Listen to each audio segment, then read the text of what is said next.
All right, everybody, welcome to another edition of the Northwest Race Report. I'm Terry Bridges. We got a great show for you tonight, and got my main man in the house, none other than Mr. Chris Cunningham. Chris, welcome to the show, man. Hey, thanks for having me, Terry.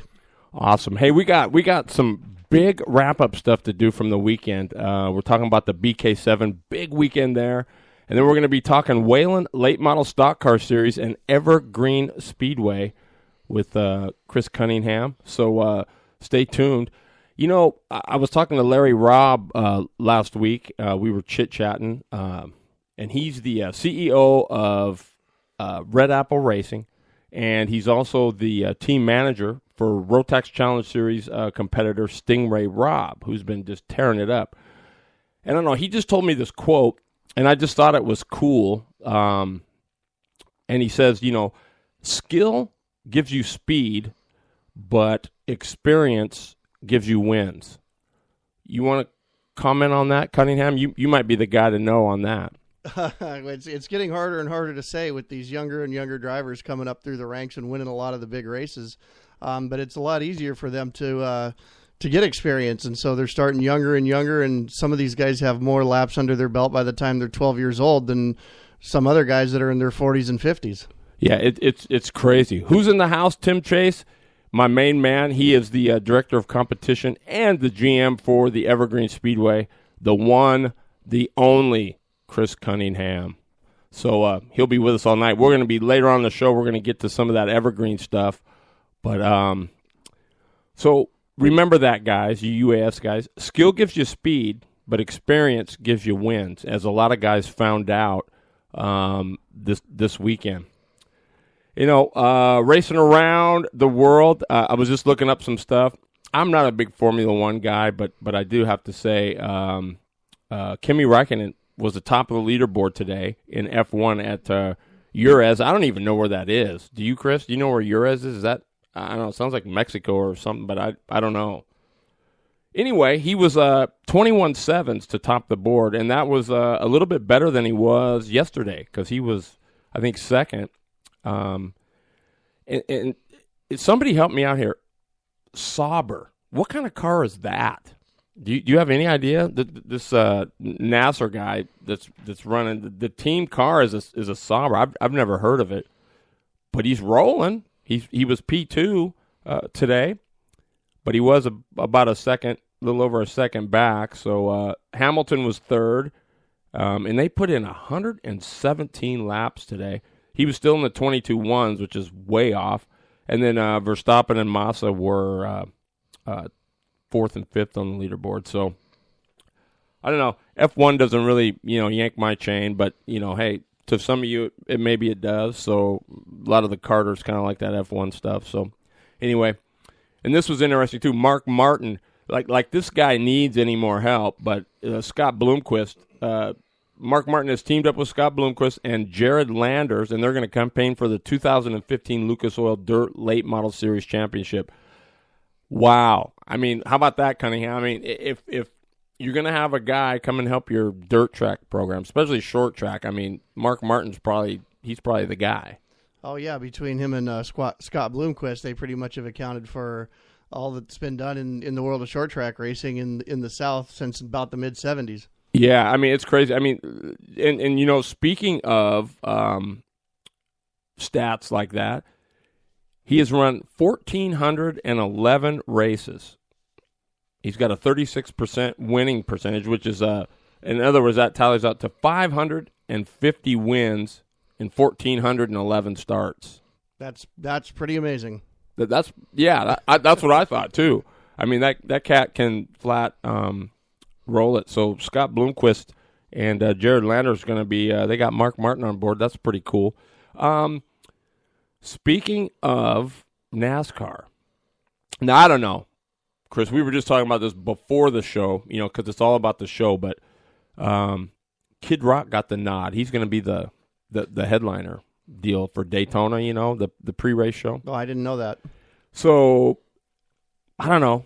Is that a cool thing? Is that something maybe some of the short track guys should try to adopt? Is have some sort of a pre-race thing that I absolutely think so. Anytime you can give the fans more for their money, the better off you're going to be. A lot of places it can be a little bit dry. The racing is great, but the show needs to be from the minute the fans walk through the front gate until the minute they leave, and that means high energy, a lot of entertainment, and more bang for their buck.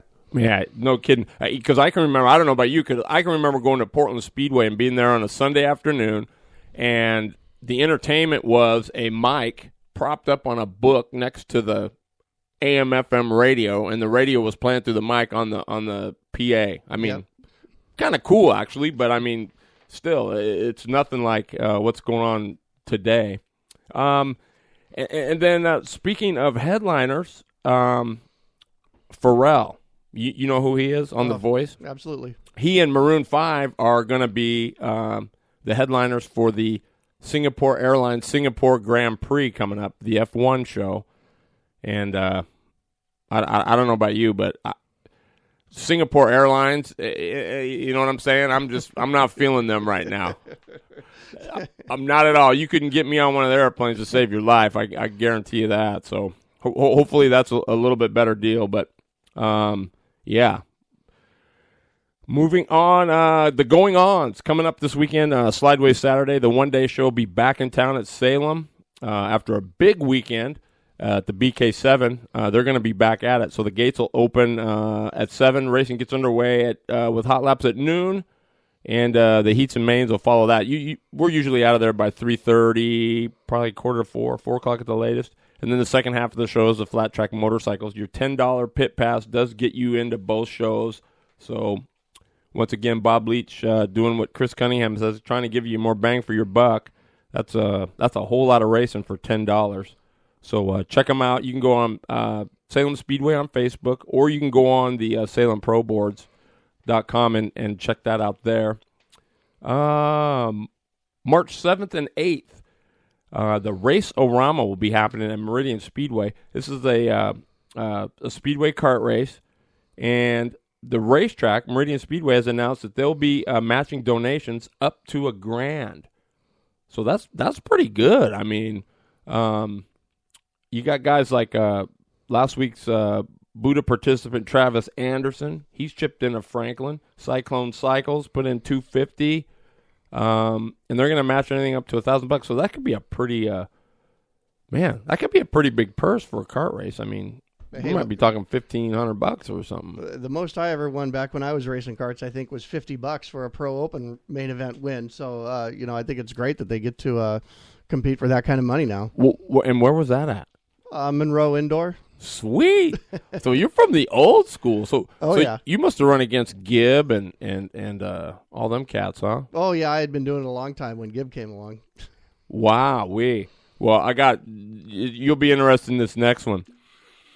Boy, I don't. We got Wes Snow in the house. Thanks for being on. Scott McDowell, right on. Shade Smith, one time. He's going to be our guest host next week, so you definitely want to tune in for that one. Jason Gibb, right on. The Wizard in the house. Last week, I don't know. You may have known him, Chris. I don't know. His name was Jeff Benson. They called him Buddha. Oh yeah. I had met him a few times. Yeah. Well, you know the deal. He passed away. He was racing Sure. and passed away. And so back in 2008, they started Stephen Chase, Smoking Steven, right on, man. They started a memorial race for him, and all the money was going to go to his mom and so forth. And, I don't think anybody thought it was going to be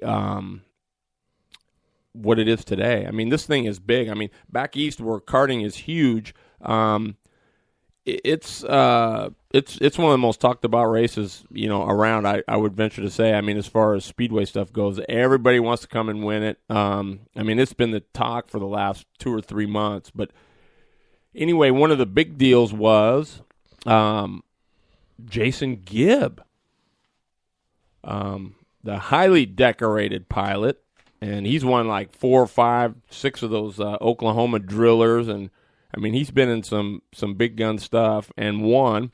He came out of retirement after 8 years. That was kind of the big deal. He's going to try it. Buller hooked him up with a Bama 250 and Ralph Woodard was helping him out on getting some setup stuff on the Legend, and he actually didn't do too bad.